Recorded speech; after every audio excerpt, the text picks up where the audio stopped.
성도의 인사 같이 나눌까요? 영혼이 잘 되고 범사도 형통하기를 축복합니다.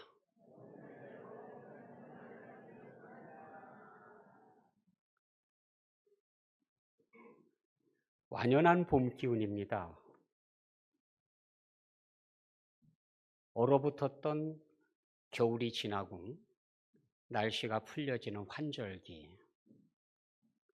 감기도 조심하시고 또 요때 있죠. 이렇게 막 진짜 추웠다가 풀릴 때에 세상을 떠나시는 분들도 또 있어요.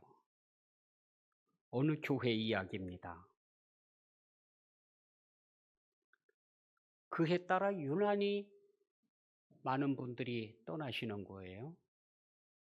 근데 그것도 순서대로 가시는 거야, 나이대로. 그날도 장례를 끝나고 돌아오는 길입니다. 차 안에서 누가 웃으면서 큰 얘기를 떠듭니다. 올해는 진짜 이상해. 순서대로 가시잖아? 다음 순서는 누구지? 그런데 고인 다음으로 나이 많으신 분이 그 차에 타고 계시는 거예요. 권사님이. 예.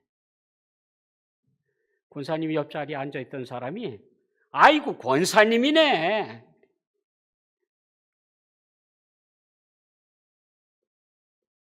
사람들이 아차 싶었습니다. 그랬더니 권사님이 하시는 말씀이 내 눈치들 보지 말고 먼저들 가.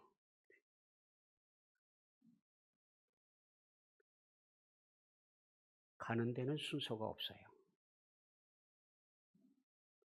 한 번 죽는 것은 정해진 거고요. 피해갈 수 없습니다.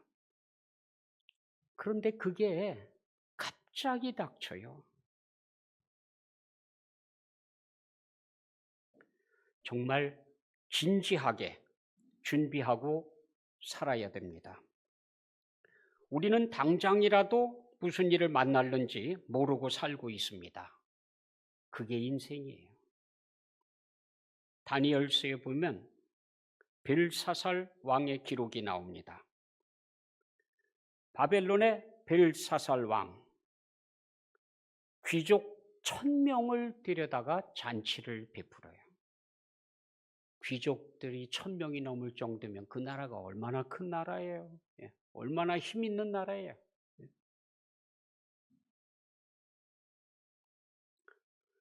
자랑스럽게 술을 마시고 있습니다. 술이 들어가자 우쭐해져 가지고요. 아버지 느부갓네살 왕이 예루살렘 성전에서 빼앗아 온 금그릇, 은그릇을 가져오라 명합니다. 왕과 귀족들과 왕후와 후궁들이 그것으로 술을 마시려고 가져왔습니다.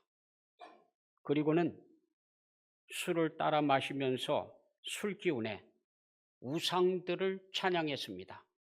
금으로 만든 우상, 은으로 만든 우상, 나무로 조각한 우상, 돌에 조각하여 세워놓은 우상. 그러고 있는데 갑자기 손가락이 나타났어요. 그리고는 맞은편 벽에다가 글씨를 쓰는 거예요.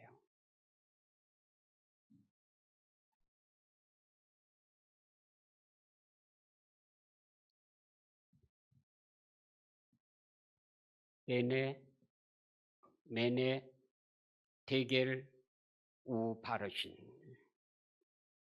그것이 얼마나 공포스러웠는지 성경에 이렇게 기록되어 있습니다. 이에 왕의 즐기던 얼굴빛이 변하고 생각이 번민하여 넓적다리 마디가 녹는 듯하고 그의 무릎이 서로 부딪힌지라.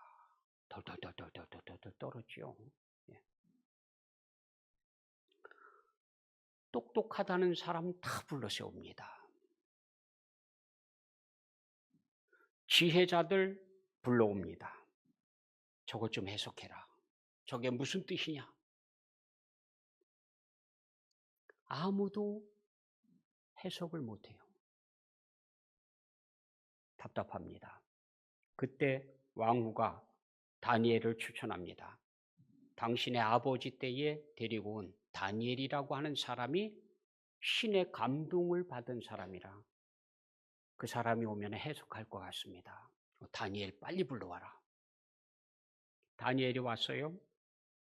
네가 저거 해석해주면 너에게 큰 상품을 내리고 너를 이 나라의 세 번째 높은 총리로 삼겠다. 왕이시여, 상품은 저에게 안 주셔도 괜찮고 높은 자리도 안 주셔도 괜찮습니다. 하지만 뜻은 가르쳐 드리겠습니다. 메네, 데겔, 우, 바르신. 메네는 세다, 계산하다. 메네. 세고 또 세고 계산하고 또 계산했다. 데겔, 저울에 달았다 그 뜻이거든요. 왕을 저울에 달았더니 모자란다. 너무 모자란다. 우는 또, 그래, 또는 또. 바르신, 베레스잖아요. 나뉘어진다. 이 나라가 메대와 바사에 의해서 나누어져서 망한다. 그러자 다니엘에게 자주색 옷을 입히고 금사슬을 목에 걸어주고 그 나라의 셋째 통치자로 삼으라고 조서를 내리고 발표를 합니다. 그리고는 그 밤에 벨사살 죽습니다. 그렇게 술 마시고 우상 찬양하고 막 그러고 있는 동안에 적들이 지금 와서 포위해가지고 공격해 들어오는 거예요. 그것도 모르고 말이에요. 예.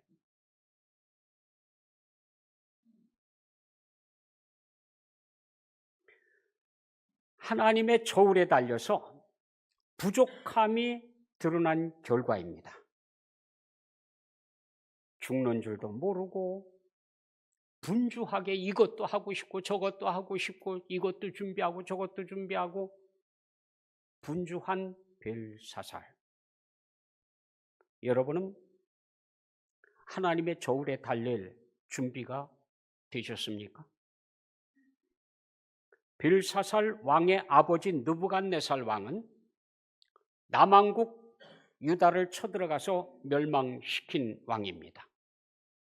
예루살렘 성전 안에 있는 기구들을 빼앗아 갔습니다.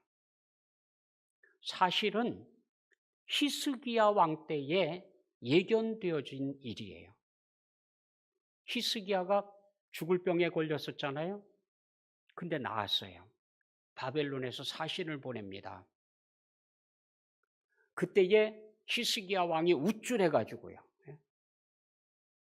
사실은 하나님께 살려달라고 매달려가지고 하나님께서 15년을 연장시켜 준 건데 사신들이 와가지고 대단하시다고 그러고 막 이러니까 우쭐해져 가지고요. 한다는 게 자랑하고 싶어서 군사, 무기 창고, 군대가 있는 성, 그리고 예루살렘 성전, 그리고 그 창고에 있는 금은 다 보여준 거예요, 다. 그때에 이사야 선지자가 와서 얘기합니다. 당신이 이 바벨론 사람들, 바벨론에서 온 사신들에게 보여준 모든 것 다 가져갈 겁니다. 바벨론으로 다 가져갑니다. 그걸 누가 가져오느냐 하면 느부갓네살이 가져온 거예요. 빌사살 왕의 아버지예요. 이 느부갓네살, 빌사살의 아버지 느부갓네살 참 괴팍한 사람이에요. 한 번은 꿈을 꿨습니다. 근데 이 꿈이 사라지질 않아요. 심상치가 않아. 그래서 여봐라, 내가 꿈을 꿨는데 꿈을 해석할 사람을 보내라.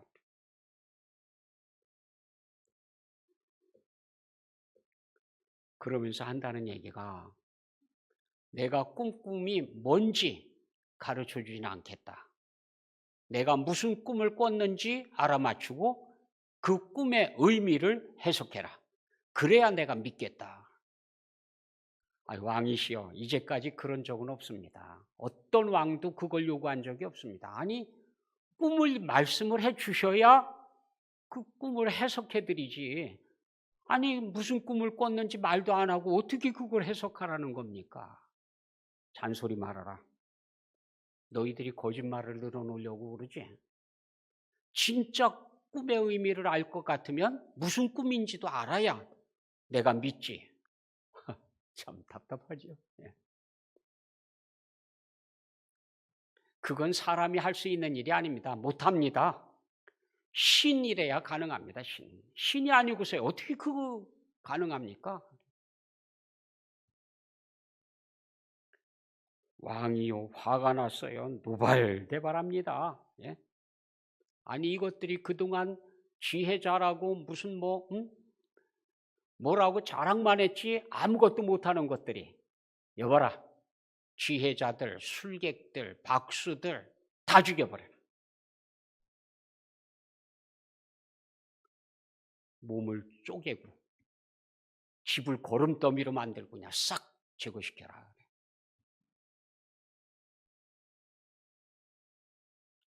완전히 그냥 나라가 초상집 분위기죠. 다니엘과 그의 세 친구들도 지혜자로 알려져 있었기 때문에 붙잡으러 왔습니다. 죽이려고요. 왜 그러십니까? 왕이 이렇게 명령을 내렸는데 왕이 꾼 꿈을 알아맞추고 그리고 그 꿈을 해석하라고 하는데 아무도 그거 못한다고 하니까 다 죽이라고 했다. 다니엘이 왕에게 쫓아갑니다. 왕이시여, 시간을 조금만 주십시오. 제가 풀이해드리겠습니다. 아니, 네가 그게 가능하다고? 참, 시간 준다고 그게 가능해? 한번 기다려보지. 다니엘이 세 친구에게 찾아갔습니다. 큰일 났다고. 지금 왕이 이렇게 명령을 내려서 다 죽게 생겼는데 우리 하나님밖에 없다고. 하나님께 기도하자고. 왕이 꾼 꿈이 도대체 무슨 꿈인지 그걸 좀 가르쳐 달라고 기도하자고.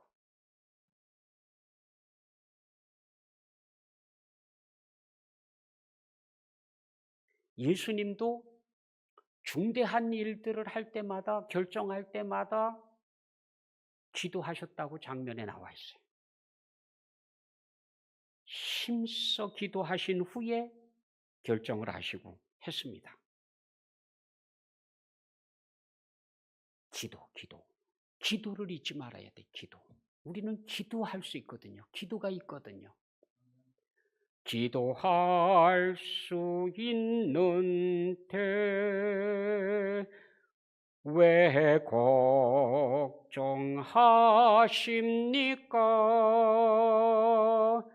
기도하면서 왜 염려하십니까?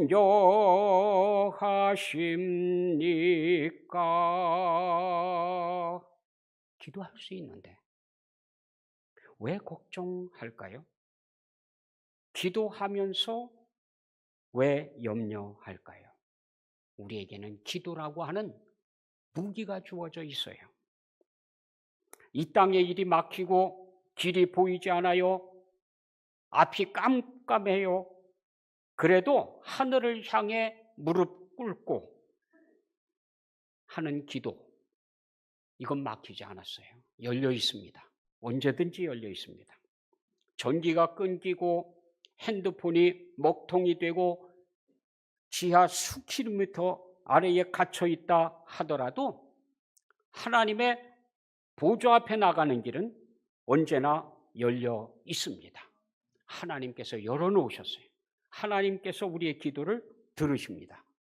다니엘과 세 친구가 하나님 앞에 열심히 부르짖습니다. 아니 그냥 생각하기에는 세상에 남이 꾼 꿈이 무엇인지 맞추고 해석까지 하는 것, 그게 가능해요? 그래도 하나님께 기도합니다. 하나님 가르쳐 주십시오. 그런데 그 꿈을 진짜 계시해 주신 거예요.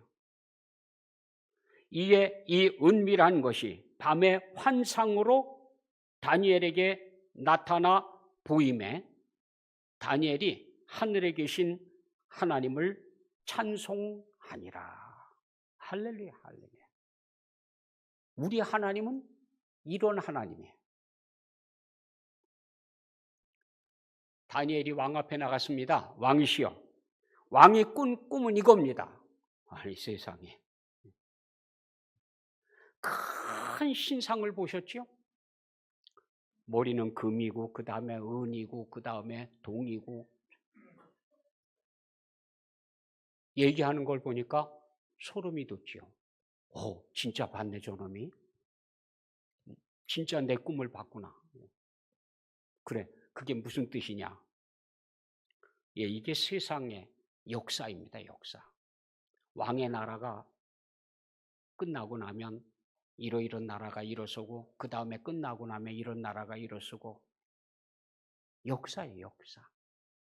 나라의 흥망성쇠예요.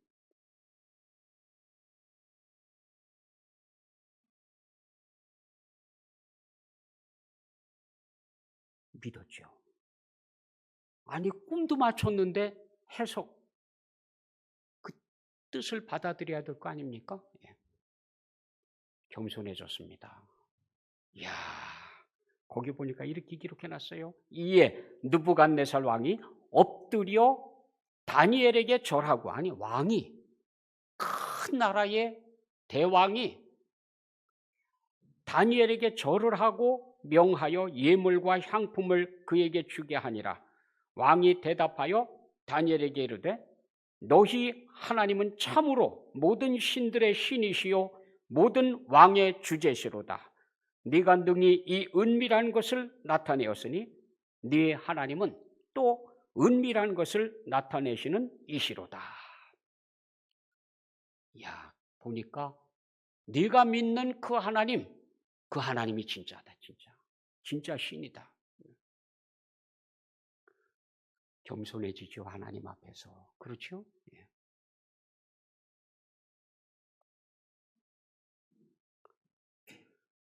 그렇게 살았어요. 그런데 그렇게 지내다가 또 꿈을 꿨어요. 이번에도 심상치 않은 꿈입니다. 근데 걱정이 안 돼. 왜? 다니엘이 있으니까. 다니엘아, 내가 꿈을 꿨는데 이건 또 무슨 뜻이냐 이게. 큰 나무가 있는데 새들이 깃들고 짐승들이 깃들고 막 설명을 합니다. 다니엘이 얘기해요. 그 뜻은 왕께서 사람에게 쫓겨나가지고 들짐승과 함께 거하며 소처럼 풀을 뜯어먹으며 하늘 이슬에 젖을 것이고 7대가 차기까지 그렇게 짐승처럼 살다가 다시 왕으로 복귀한다고 하는 뜻입니다. 전에도 꿈까지 알아맞추고 해석까지 해줬으니 이거 준비해야 되잖아요. 정신 바짝 차리고 그래 내가 그렇게 되지 않도록 해야 되겠다. 그러고 지내는데 어느 날 큰 행사에 나갔다가 자기가 이룬 왕국을 보니까 어마어마해요. 궁정이 얼마나 화려하고 굉장한지 너무 자랑스럽습니다.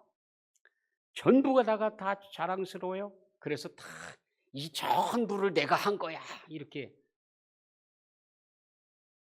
자랑하는데 정신이 팍 나가가지고 갑자기 이상행동이 일어나기 시작하는 거예요. 도저히 언어 소통이 안 돼. 짐승 소리만 지르지 말이 통하지를 않아요. 그래서 왕의 자리에서 쫓겨납니다. 들판으로 내몰려서 들짐승과 함께 살면서 이슬에 젖으며 그렇게 살았습니다. 때가 차기까지요. 그리고 어느 날 하늘을 향해서 딱 얼굴을 뜨는데 갑자기 정신이 돌아와 가지고요. 제정신이 됐습니다. 그래서 왕으로 복귀합니다. 그때서야 이 땅에 있는 나라도 이 모든 것들도 다스리시는 분은 여호와 하나님 한 분이시다라는 걸 그제서야 고백을 하고요. 인정을 합니다. 근데 그 아들 벨사살 아버지의 일을 다 알거든요. 아버지가 무슨 고생을 했는지도 다 봤거든요. 그런 벨사살이 하나님을 무시하고 하나님의 전에서 쓰는 그릇을 가져다가 그 그릇에 술을 따라서 마시고 큰 소리 치고 우상을 찬양하고 그때의 손가락이 나타난 거예요. 손가락이.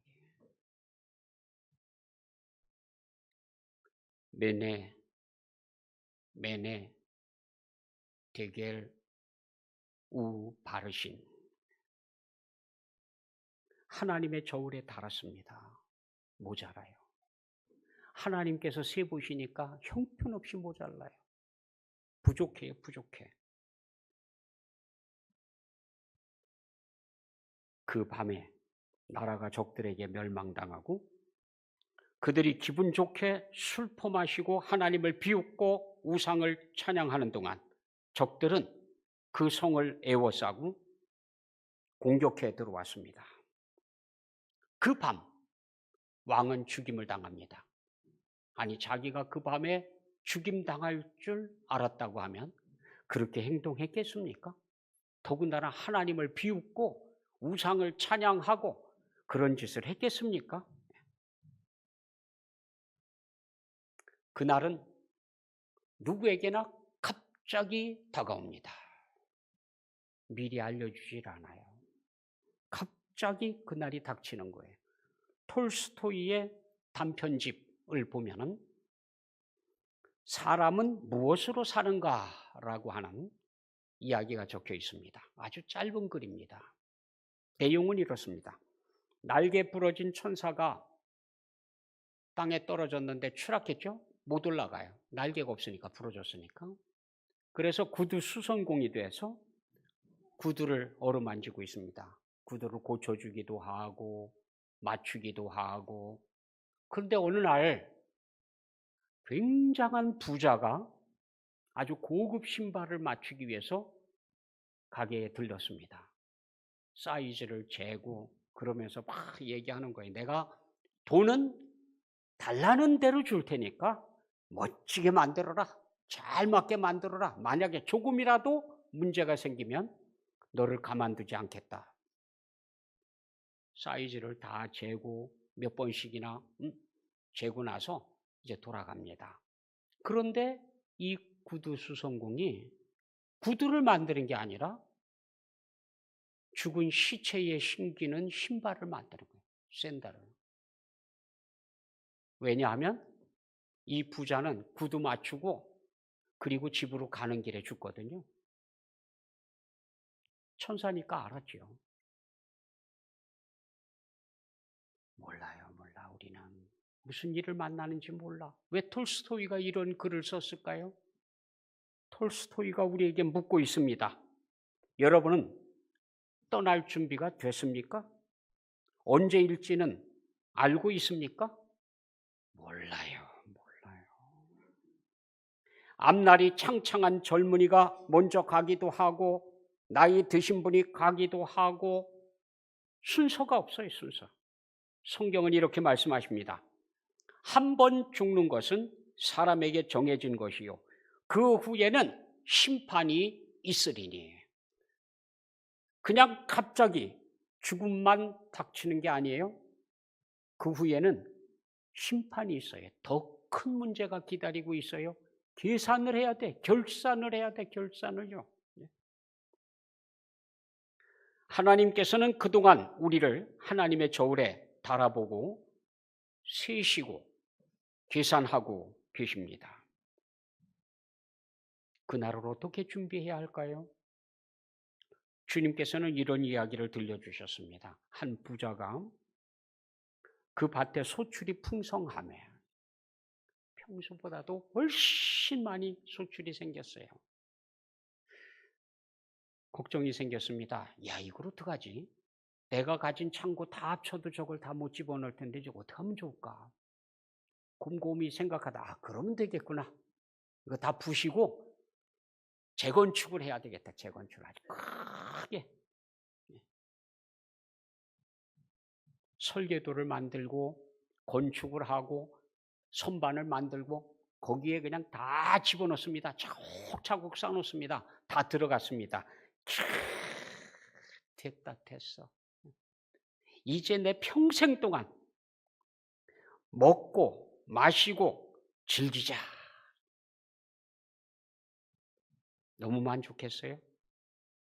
근데 하나님께서 이렇게 말씀하십니다. 어리석은 자여, 오늘 밤에 네 영혼을 도로 찾으리니 그러면 네 준비한 것이 누구의 것이 되겠느냐? 하나님께서 저울에 달아보고 계산하고 계시는데 여기 이 어리석은 부자는 왜 어리석으냐?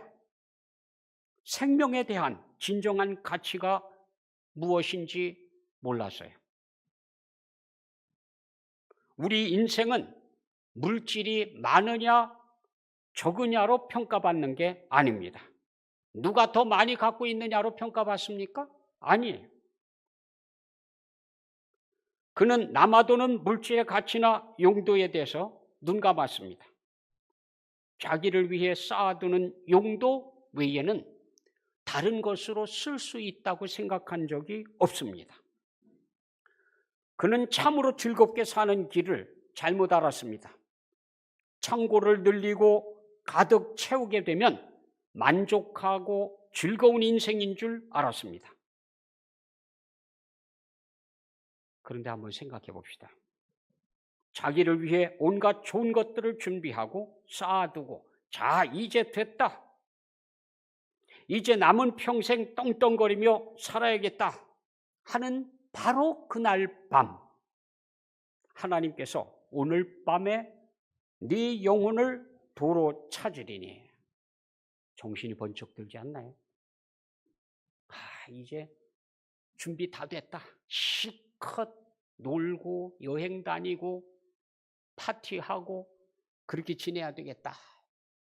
그러고 있는데 그 밤에 불러간다는 거예요. 그 밤에. 어리석은 자여. 그러면 네 준비한 것이 누구의 것이 되겠느냐. 그날 밤 불러가면은요. 잘 쌓아놓은 거 누구 건가요? 그동안 모아놓은 것 누구 것이 되는 건가요? 그는 한 가지만 빼고 모든 가능성에 대한 준비를 차곡차곡 했습니다. 잘 준비했습니다. 어떻게 곡간을 헐어야 되는지, 그리고 어떻게 증축하는지, 그리고 선반을 어떻게 들여놓으면 차곡차곡 잘 쌓아서 더 많이 쌓을 수 있는지, 그리고 돈을 쓰고 즐길 계획 등등. 그런데 한 가지는 빼놨어요. 한 가지. 그날 하나님 앞에 서게 될 것에 대해서는 아무런 준비를 안 했습니다. 그래서 하나님께서 어리석은 자여라고 말씀하신 겁니다. 재밌는 것은 이 부자가 한 이야기들을 쭉 보니까 전부 내가 그러고 있어요. 나밖에 없어요. 나. 이런 사람이 진짜 어리석은 사람입니다. 하나님 앞에 서게 될 것에 대한 준비 전혀 없이 내가 자기를 위하여 재물을 쌓아두고 하나님께 대하여 부요하지 못한 자가 이와 같으니라. 자기를 위해서는 시간도 쓰고 돈도 쓰고 열정도 가지고 있고 그런데 하나님께 대해서는 아무것도 쓸 줄도 모르고 계획도 없고요. 준비도 못하고요. 여기 부자도 벨사살 왕도 그 밤 하나님 앞에 불려갈 줄 몰랐습니다. 그날은 그렇게 다가오는 거예요. 그렇게 닥쳐요. 여러분은 하나님의 저울에 달려도 문제가 없습니까? 준비는 되셨나요? 지금도 하나님께서는 우리를 저울로 달고 계십니다. 지금도 우리에 대해 계산하고 계십니다. 기도하겠습니다. 사랑의 아버지 하나님, 주님 앞에 서는 날 주님의 칭찬받을 수 있는 가치 있는 인생을 살아갈 수 있도록 저희들을 붙잡아 주시고 가르쳐 주시고 함께하여 주옵소서. 예수 그리스도의 이름으로 기도드립니다. 아멘.